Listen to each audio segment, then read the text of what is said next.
happy to be with Joe Geraghty right now, Senior Managing Director, Conway, MacKenzie. Thank you so much for being here. Well, thank you for inviting me. Now, your company deals mostly with middle to smaller markets with bankruptcies. Can you tell us what trends you're seeing or what changes we're experiencing right now in this current environment? Yeah, sure. Our firm is focused on the middle market, and we do a range of services in the middle market. You know, companies that are defined as 50, 100, 150 million in revenue, and we kind of move up to the billion and a half dollar revenue companies. So it's kind of wide range of middle market. But what I think we see and really kind of focusing in on helping companies, debtors, because we're a debtor-focused firm, and trying to get them through their financial circumstances. Bankruptcy, of course, is a solution and almost a means to an end. But I think what we're seeing recently, though, is particularly on the smaller middle market companies, you need to be able to have kind of an anchor solution, and whether or not that is a creditor that's willing to convert down, or otherwise parties that are looking at purchasing these assets.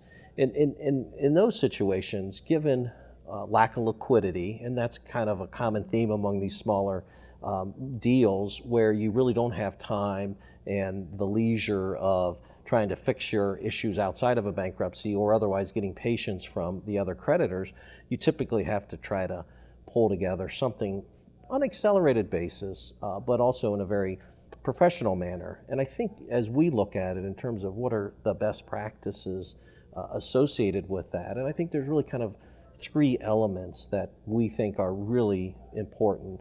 And I think the first one is really where capital kind of forms around, in terms of, is the business plan viable? And you have to have a really rock solid financial as well as other operational business plan necessary to be able to convey to the marketplace that things are getting fixed, things will be fixed, and otherwise a transaction can happen around that.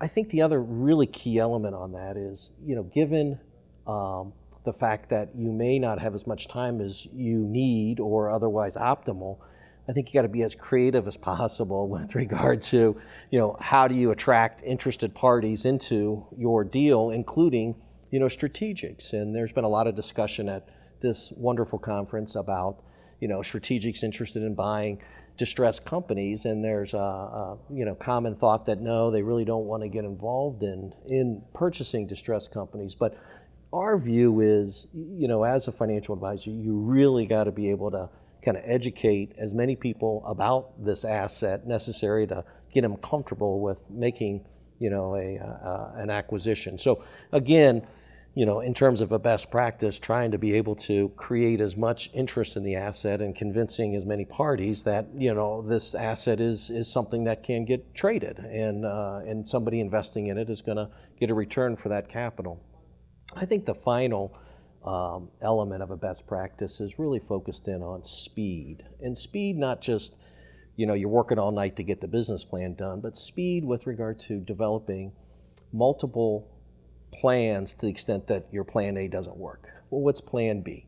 What's plan C? And you really have to think through those elements necessary to kind of maximize the time that you have. And to the extent that your plan A is not working, kind of roll into plan B, roll into plan C or D. So I think those are kind of the key elements that, as we see it in terms of a middle market deal, that leads to success.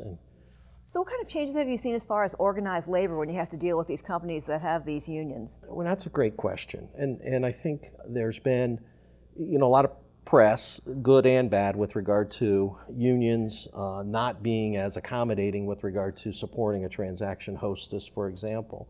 But I think we look at it at a different way. We look at it as unions are an entity, or a constituent, if you will, that you need to negotiate with. You need to negotiate with them on the front end. And I think at the end of the day, similar to all the professionals that are in the business, there's got to be a pragmatic solution. Maybe not everybody likes ultimately what they get, but it's the best solution.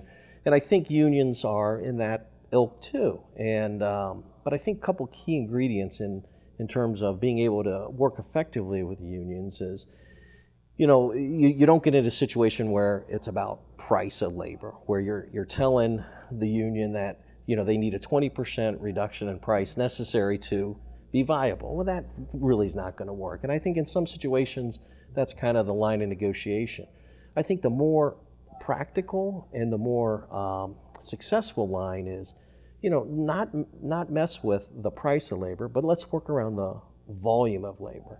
Maybe modify the collective bargaining agreement to eliminate work rules and work rules that don't optimize productivity, for example. And I think that's an area where you can get some success. If you got an interested party that's willing to make the acquisition, willing to work with the union, modify the collective bargaining agreement, really on not price, but on work rules, I think you can have some success on it. I think the other very important characteristic in terms of being able to be successful on a renegotiation of a union contract is the confidence that the union has with the party that's buying it and ultimately the management. And can you get to a trust factor? And I think that there are certain parties out there, certain interested buyers that really have that trust factor that they've brought into the relationship. They got a long-term relationship with the unions, and they can get something done. Boy, that's not easily accomplished. That takes a lot of work on your part.